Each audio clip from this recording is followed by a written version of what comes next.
Sound the horn.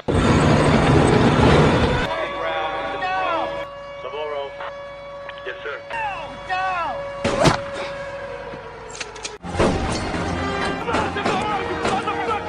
Come on! Come on!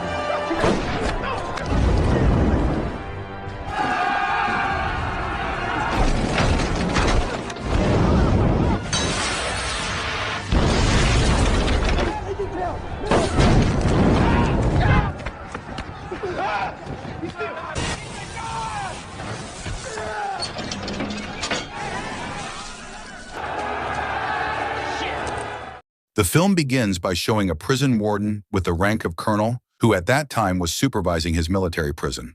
Shortly thereafter, one of his subordinates informs him that a lieutenant general who is a prisoner will be transferred to their prison. As a prison warden, this was certainly a source of pride for Colonel Winter, as he would be able to personally welcome the most respected figure in the United States military. The general's arrival seemed to have spread among the prisoners, as almost every prisoner already knew about it, including a former soldier named Yates, who now worked as a bookie among the prisoners. Soon after, the long-awaited person finally arrived, and his name was Lieutenant General Irwin. He was sentenced to 10 years in prison for disobeying the president's orders by sending U.S. troops to Burundi on a mission that resulted in the deaths of 8 soldiers. The prison warden admired Irwin and planned to ask Irwin to sign one of his war book collections. Irwin then briefly chatted with one of the prison guards while Winter retrieved his book. Irwin openly criticized Colonel Winter's priceless collection of military artifacts, calling them something a war veteran would never own. Winter's belongings would only remind them of the suffering they endured during the war. Unbeknownst to Irwin, Winter overheard his comments and took offense, despite the fact that he had never directly participated in combat. Ultimately, Winter abandoned his plan to ask for the general's autograph. In short, Irwin immediately left Winter's room when he met Aguilar and prisoner who saluted him. However, Winter unexpectedly forbade Aguilar from saluting Irwin because he was no longer a general but a prisoner. The next day, when all the prisoners were in the field to carry out their free activities, an argument broke out and resulted in a riot. Irwin watched from the sidelines as the warning alarm sounded, while the prison guards tried to control the chaos by shooting the prisoners who started the riot with rubber bullets. Meanwhile, Colonel Winter only watched the situation from his office. As lunch progresses, the prisoners meet General Irwin and complain of the torture inflicted by Colonel Winter and the wardens, including the deaths of several prisoners from rubber bullets. The prisoners hoped that at least Irwin could forward their grievances to his colleagues in the government to take decisive action against Colonel Winter and his men. But Irwin said that he just wanted to serve his sentence in this prison and not get into trouble with anyone. Irwin is then visited by Aguilar, who again pays his respects to him. Aguilar could not hide his admiration for one of the most famous war veterans in the United States today. Irwin and Aguilar then have a casual conversation about respect in military history, and without realizing it, Colonel Winter is watching them from a distance. Aguilar's respect for General Irwin immediately makes the arrogant Winter nervous, because he fears that the other prisoners will have more respect for Irwin, who is only a prisoner, than for him, who is the head of the prison. Therefore, to prevent Aguilar's actions from being followed by other prisoners, he then ordered Aguilar to stand in the field for 24 hours while paying respects to the warden's office. Winter did not even delay Aguilar's sentence, even though it was raining heavily and the man was already shivering with cold. Feeling sorry for Aguilar's condition, Irwin approached him and asked him to take shelter in the pouring rain. Because of his actions, Irwin had to receive a reprimand and beating from the prison guards on the orders of Colonel Winter. Irwin then reprimanded Winter about the rights that prisoners have while in prison. However, Winter immediately replied to his words by mentioning the rules that prisoners must obey, one of which is not to interfere with the duties of the prison guards. Because his admiration for Irwin had faded after hearing Irwin's comments about his collection of war objects, Winter ordered the man to carry large stones. The punishment Irwin had to undergo became a betting opportunity for Yates and the prisoners, and they began betting on whether the general would be able to complete his sentence or give up halfway.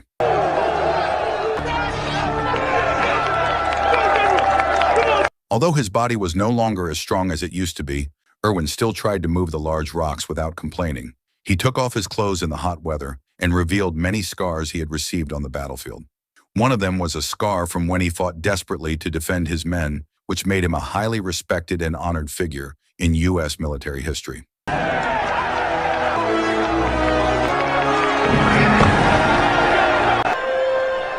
Even though his sentence was increased to a full day, and he had to be held in solitary confinement afterwards, Irwin still worked hard to complete his work. He then received respect from all the prisoners when he returned to his cell. The prisoners considered his sincerity in serving his sentence to be the spirit of a true warrior.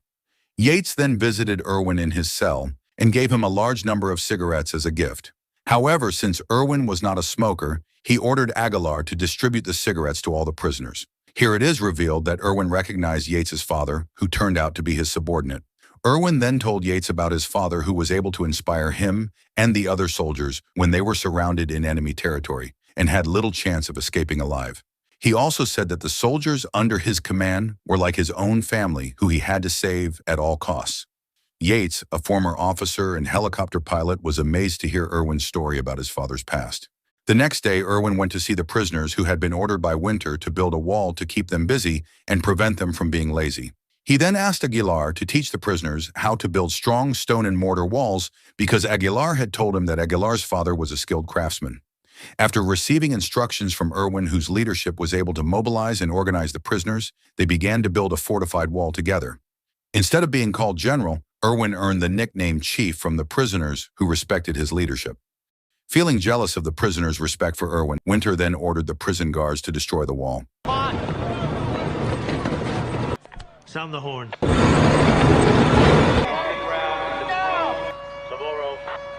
Yes, sir. When Aguilar blocked the bulldozer, Winter immediately ordered a sniper to fire a rubber bullet, which is usually non-lethal, directly at Aguilar's head. But this time the shot killed him instantly. After the walls were destroyed, Irwin and the prisoner paid their last respects to Aguilar with the same formation used to honor soldiers who died on the battlefield. Our country's keep our honor. Na, na, na, na, na, na. Sometime later, Winter, feeling his position threatened, visited Irwin in his cell and offered him a small deal to keep quiet about the incident that killed Aguilar. However, Irwin firmly rejected the deal offered by Winter. Even he and the prisoners would demand Colonel Winter's resignation because he was considered to have abused his position to commit unnecessary violence.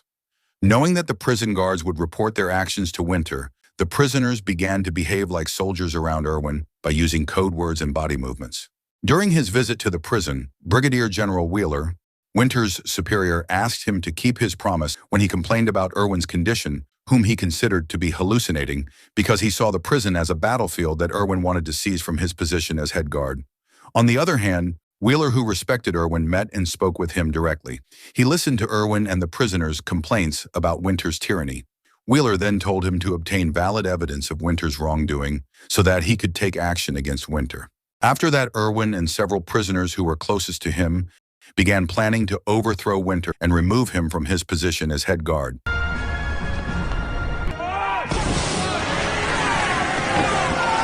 Yates seemed eager to join them, but he ended up leaving Irwin and his men for various reasons. Winter, who saw this, then contacted Yates and bribed him with a reduced sentence if he agreed to be his spy and find out what Irwin was planning. After successfully distracting the prison guards from being watched, Irwin then announces his plan to the rest of the prisoners to take over the prison from Winter's control. They intended to fly the U.S. flag upside down as a sign of danger, meaning Winter could no longer control the prisoners, so he would be removed from office. After revealing his plan to the prisoners, Irwin realizes that Yates has been spying on him to report to Winter. Irwin then invites Yates to a one-on-one talk where he counsels and tells him that he sees the conscience of a true warrior in him. Irwin says that Winter only saw the bad side of Yates, that he was only exploiting for his benefit. Meanwhile, Irwin saw the best in Yates, and he firmly believed that Yates had the fighting spirit to stand up for those who were persecuted. But Yates did not care much about Irwin's words because he immediately reported Irwin's plans to Winter. Upon learning of Irwin's plan, Winter hid the flag in his office. Shortly thereafter, a prisoner broke into Winter's office and insulted Yates as a traitor, forcing Winter and his aides to come out to secure the prisoner. Yates did not waste the opportunity to steal the flag from Winter's office and hide it. The next day, Yates met with Winter and told him that Irwin already had the flag, and afterwards he was immediately thrown into solitary confinement because he was actually on Irwin's side. Winter immediately ordered almost all of his men to gather the prisoners in the yard and search for the flag in the cells. However, this was part of Irwin's plan to lock the prison guards inside so that the prisoners could move more freely in the yard. Irwin had indeed planned to create chaos in the prison, and his goal was to show Wheeler that Winter was no longer fit and should be removed from his position immediately. Meanwhile, Yates managed to escape from solitary confinement just as the riot began.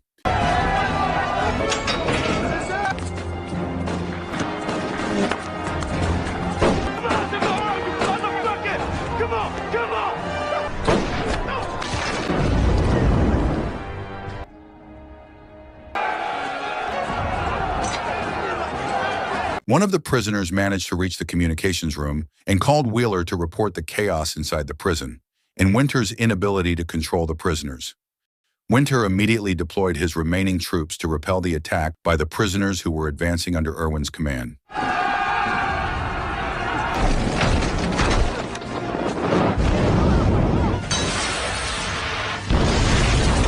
Using makeshift weapons and solid teamwork, the prisoners blow up Winter's office and thwart a water cannon attack from an armored vehicle.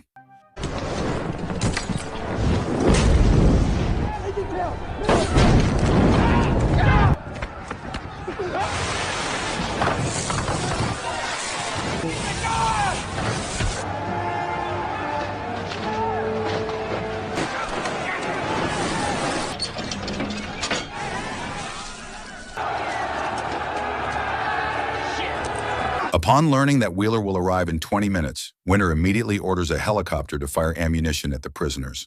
Irwin, who had anticipated this, asked the prisoners to help Yates take control of the helicopter.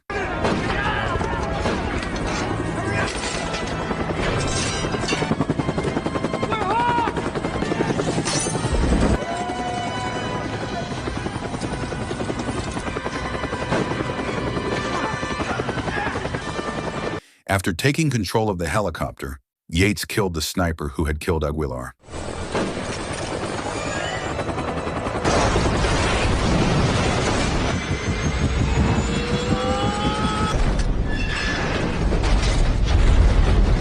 Come on.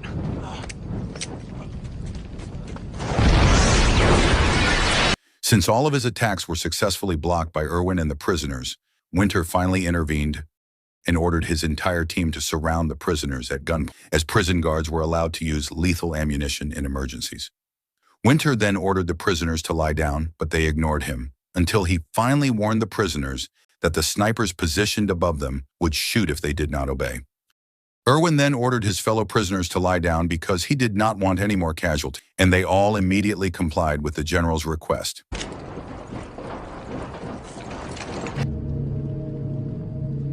Wait. Men, get down.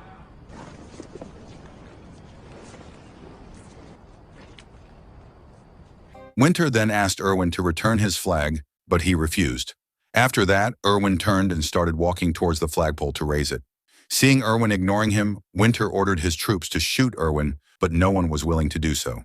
He repeatedly ordered his troops to try to stop Irwin, but no one obeyed him, including his trusted aide named Captain Peretz. Because no one obeyed his orders and refused to kill Irwin, Winter took desperate action by shooting Irwin in the back when Irwin started to raise the flag. Even though he was dying, General Irwin continued to raise the flag until his last drop of blood. Captain Peretz then arrested Winter for shooting Irwin. After that, the prisoners who had stood up again began to salute the American flag. Winter was very surprised to find that Irwin had raised the flag correctly, meaning he had shot Irwin in vain. The film ends with the flag flying over the prison wall when General Wheeler arrives. Colonel Winter is immediately taken away in handcuffs. The prisoners then build a new wall and a memorial to their comrades who died in the defense of justice. And the film ends. This film teaches us that when choosing a leader, it is not about choosing the best, but preventing the worst from coming to power.